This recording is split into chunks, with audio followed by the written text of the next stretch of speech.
어제 통계청 조사에서 좀 충격적인 수치가 나왔습니다. 네. 바로 72년 만에 사상 첫 인구 감소.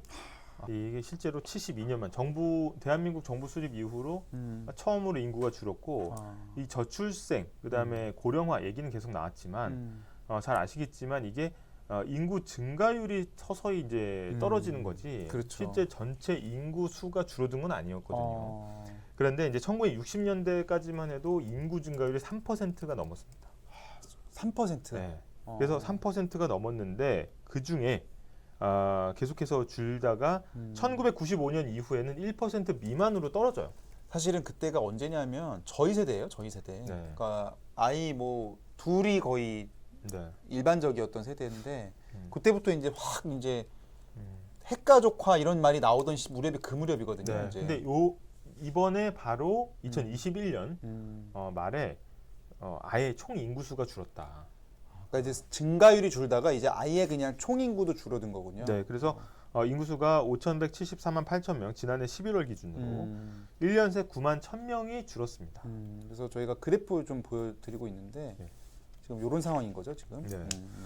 그래서 9만 1,000명이 0.2% 감소한 건데 좀 많이 준 건 아닌데라고 생각하실 수 있는데 일단 처음으로 총 인구가 줄었다는데 여기 이제 그래프 보시면 이렇게 포물선 그리다가 딱 꺾인 그 시점에 지금 와 있다. 지금 우리가 사실은 역사의 한순간에 있는 거예요. 나중에 이 점을 아마 기억을 할 것 같은데 코로나랑 인구 감소가 같이 물린 해로 기억이 되겠어요. 네. 그래서 일단은 기본적으로 이게 이제 코로나의 영향이 크긴 큽니다. 그래서 일단 내국인과 외국인이 총인구에는 들어가는데 이 외국인 수가 코로나 때문에 많이 줄었어요. 네, 그래서 4만 6천 명이 줄면서 인구 감소를 좀 견인했다. 하지만 이게 앞으로도 시간 문제이기 때문에 아까 이 그래프에서도 보시는 것처럼 이렇게 되면은 50년 뒤에는 1970년대랑 비슷해져요. 그렇죠. 그래서 3,766만 명이다. 그렇군요. 아니 근데 제가 이제 외국인 노동자 얘기가 나와서 말인데 제가 예전에 로드맨 취재하면서 이제 어민들의 애환을 다루러 갔어요. 네. 가는데 이제 고깃배를 타려고 인터뷰를 하러 가는데 어민이 계셔.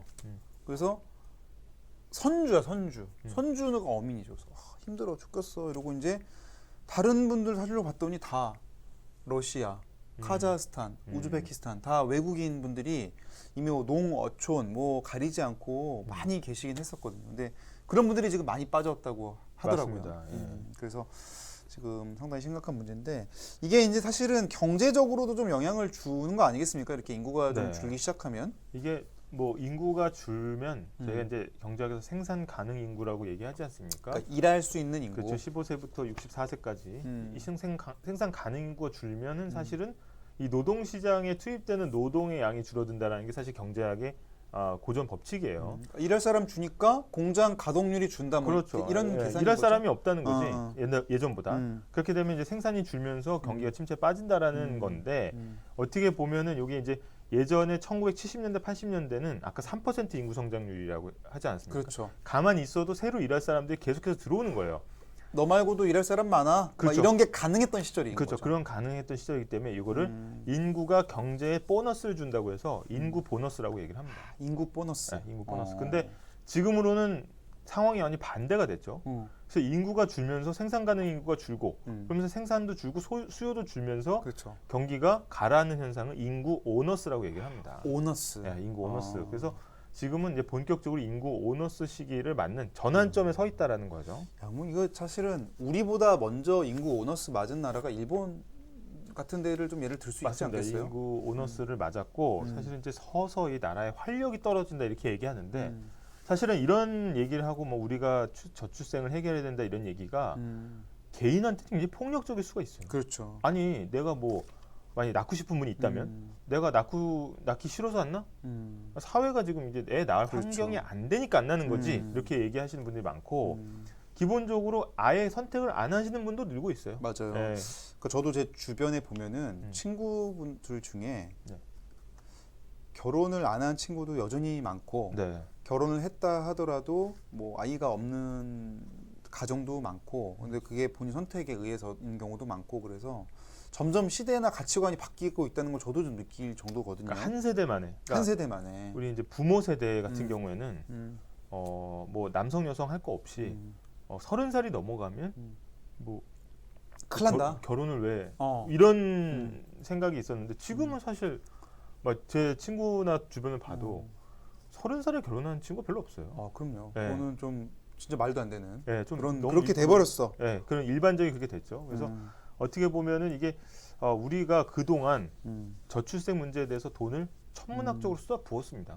거의 10년 넘게. 그렇죠. 그런데 이게 해결이 안 된다는 건 뭔가 다른 원인이 있다는 거죠. 그래서 지금처럼 이렇게 어떻게 보면 재원만 쏟아붓는 게 아니고 오히려 은퇴 연령을 좀 늦추거나 일을 좀 더 오래 하거나 아니면은 여전히 이제 경제활동 참가율이라고 해서 경제활동하는 비율이 이 남성에 비해서 상대적으로 여성이 그렇죠. 낮습니다. 그렇죠. 그러니까 여성 인구가 사회적으로 더 진출할 수 있도록 만들어주는 뭐 정책이 더 오히려 실효성이 그쵸. 있을 거다 이런 지적들이 나오고 있습니다. 도널드 또람뽀 형님께서 1 + 1 equals 0 그렇죠. or 1 이렇게 결혼해서도 아예 자녀를 낳지 않는다는 무자녀 혹은 한자녀. 삐까뻔쩍님이 아이를 낳는 게 중요한 게 아니라 잘 살아남아야 된다는 거죠. 그러게요. 뭐 지금 막 미국이 막 45도 막 이런데 어떻게 아이 낳고 싶겠어요. 네. 지금 키우기 너무 점점 힘들어지고. 스토커 정님께서는 우리나라는 인적 자원 나라인데 인구 감소는 큰 악영향이 아닐까요? 우리나라는 자원 하나 안 나는 나라인데 이거 자원의 고갈이 되어 가는군요. 정확하게 보신 거고요. 네. 사실 그래서 이제 경제학자가 예상하는 이런 어떤 활력의 감소가 사실 저런 부분입니다. 그러니까 맞아요. 우리가 다른 부분에 투자를 할 만한 여력이 없거든요. 그러면 사실은 이 아주 잘 교육된 인구, 그다음에 이제 우리가 또 교육열은 굉장히 높기 때문에 그렇죠. 이 잘 훈련된 인구와 아주 뛰어난 인구들이 경제를 사실 이끌어 나가는 그런 구조인데 인구 자체가 줄어들면 좀 어려워지는 거 아니냐라는 예상들을 많이 하고 있습니다. 아니 그래서 인구 자체가 줄어드는 건데 그렇다고 저희가 뭐 교육이나 또 투자를 또 소홀히 할 수 없잖아요. 그렇죠. 그럴 때는 또 어떻게 해야 될까요? 그럴 때는 이제 지식교양의 어떤 종착점 딩딩대학에서 대학으로 오시면 좀 지식 투자 많이 해주시면 좋을 것 같고 네. 실제로 지금 외국의 공장들 네. 이제 국내로 많이 들여오는 현상 벌어지면서 기계화 자동화도 많이 벌어지고 있거든요. 네. 실제로 요즘 분식집 주문 전 사람 가는 거 본 적이 없는 것 같아요. 이제 요새는 거의 키오스크로 많이 하죠. 샌드위치, 뭐 햄버거, 떡볶이, 김밥 다 키오스크로 주문 받고 부족한 노동 인구를 이제 기계나 자본으로 대체하려는 움직임도 분명히 있어서 아니 여기 이제 트럼프 형님도 계시지만은 어떻게 보면은 많은 선진국이 굉장히 일찌감치 맞닥뜨린 문제긴 해요. 사실은 사실 우리가 이제 저출생 얘기가 서서히 나올 때만 해도 가장 사례로 갖고 왔던 게 프랑스였습니다. 그렇죠. 프랑스가 애를 안 낳는다. 그래서 뭐 어떻게 그냥 큰일 났다. 맞아요. 이랬는데 프랑스는 오히려 출생률이 올라갔어요. 거기 성공했어요. 성공했고 우리는 아직 그 반등시키지는 못하고 있다라는 겁니다. 지금 MBC 뉴스 채널에서 임동섭님이 정말 심각한가 보네 이런 얘기가 엄청 나오는 거 보면 그랬는데 심각한 거는 이미 몇 년 전부터 심각했고요.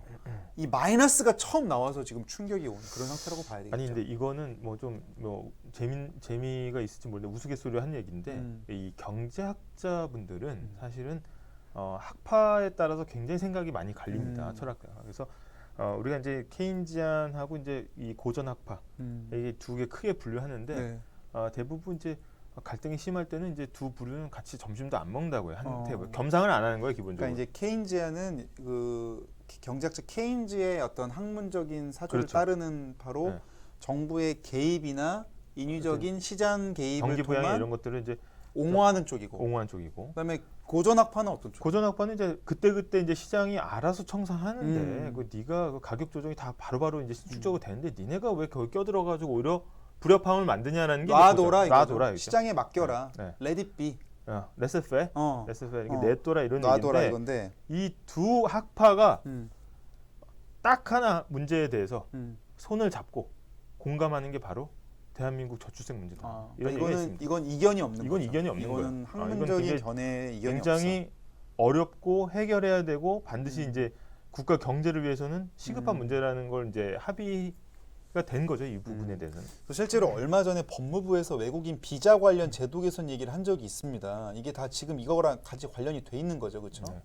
그래서 아까 트럼프 형님도 계시지만 미국 같은 나라는 굉장히 젊은 나라에 속해요. 음. 왜냐하면 이제 이민으로 많이 해결을 하거든요. 그래서 굉장히 젊은 이민자를 적극적으로 받아들이면서 이 문제를 해결했는데 사실은 미국은 태생 자체가 이민자의 나라잖아요. 근데 그게 어떻게 보면 크게 이렇게 이견이 없는데 그러니까 우리나라 같이 어떻게 보면 이제 단일 민족에 대한 게 생각이 강하고 굉장히 동질적인 나라에서 어떻게 보면 이민 정책이 어느 정도 성공을 할 수 있을까? 근데 정부의 노력도 많이 필요할 거고, 그죠? 사회적 노력도 필요할 거다 이런 얘기들이 나오고 있습니다. 근데 이제 우리나라의 어떤 단일 민족 신화라고 비판하는 학자들도 사실 있어요. 그렇죠. 사실 우리가 사실 좀 혈통이 다를 수 있잖아, 그죠? 생김새나 이런 거 보면 주로 저는 어느 쪽 같아요? 북방이야, 남방이야? 남방인 것 같긴 한데. 남방 쪽. 양총장은 북방? 나는 북방인 것 같긴 해. 사실 우리는 다른 민족이 만난 걸 수 있거든. 거슬러 가다 보면. 근데 이제 그게 워낙 우리가 특히 이제 우리 그 박정희 정권 이럴 때 국민교육 헌장 이런 거 보면 굉장히 맞습니다. 그 단일 민족 대우를 강조하면서 내부 결속의 어떤 수단으로 활용했다는 지적을 하는 학자들도 분명히 있습니다. 그래서 그 뭐죠? 처음에 우리는 민족 중흥의 역사적 사명을 띠고 이 땅에 태어났다. 뭐 이거 이제 기억하시는 분들도 계실 텐데 이런 것들이 다 어떻게 보면 계속 우린 단일 민족이야. 역사책에도 계속 그렇게 강조해 왔는데 사실 그게 이제 서서히 깨지기 시작한 거는 사실 농촌의 다문화 가정이 늘면서 맞습니다. 우리가 이제 서서히 깨졌는데 이제는 그게 아니라 도시까지도 갈 수 있고 지금 이런 대책이 나오고 있죠 지금? 네. 한번 읽어봐 주실까요? 네, 법무부 인구 감소 지역에 외국인 채운다. 지역 특화형 비자 신설. 네. 근데 좀 우리나라가 지금 이런 상황이고 지금 저 같은 경우에 로드맨으로 지방 출장을 다녀보면 사실은 지금까지는 이제 서비스 업종의 외국인이 많이 오진 않았었거든요. 근데 네. 이제는 사실 일본도 도쿄에 가보면은 이제 편의점에서 외국인이 바코드 찍는 경우 굉장히 많아요. 대부분. 맞습니다. 근데 지금 제가 그때 강릉에 출장 가는데 강릉에 외국인이 네. 바코드를 찍으시는 걸 보고 제가 이게 지역부터 오고 있구나 느꼈었거든요. 근데 우리도 이제 그렇게 갈 가능성이 있다고 보시면 되겠습니다. 네. 자, 김상표님이 인구가 많은 것보다 경제활동 인구가 많아야 되는 거 아닌가요? 경제활동 나이는 몇 살로 보아야 하나요? 중요한 쟁점이에요, 저것도. 네. 사실은 이제 뭐 저희가 이제 통계를 낼 때는 이제 경제 경활 인구라고 하는데 이제 15세, 만 15세부터 64세까지를 하는데 이것도 뭐 사회적으로 딱 고정된 건 아니죠. 이제 아까 뭐 은퇴 연령을 늦춰야 된다라고 그쵸. 이제 말씀드렸던 거는 일할 인구가 부족하면 은퇴를 늦춰서 조금 일할 인구를 좀 확보하는 그런 게 좀 중요하지 않나는 거고 그게 딱 뭐 사회적으로 고정된 건 아닙니다. 통계적으로 그런 거지. 예. 당연히 이제 정년 연장 논의가 나올 수밖에 없긴 할 것 같아요. 네. 구조적으로. 네, 구조적으로 그렇습니다. 그래서 아마 이제 우리 세대는 과연 몇 살까지 일할 수 있을지는 네. 모르겠습니다만 하여튼 이런 상황이라는 거 좀 말씀을 드릴 수 있을 것 같고요. 네.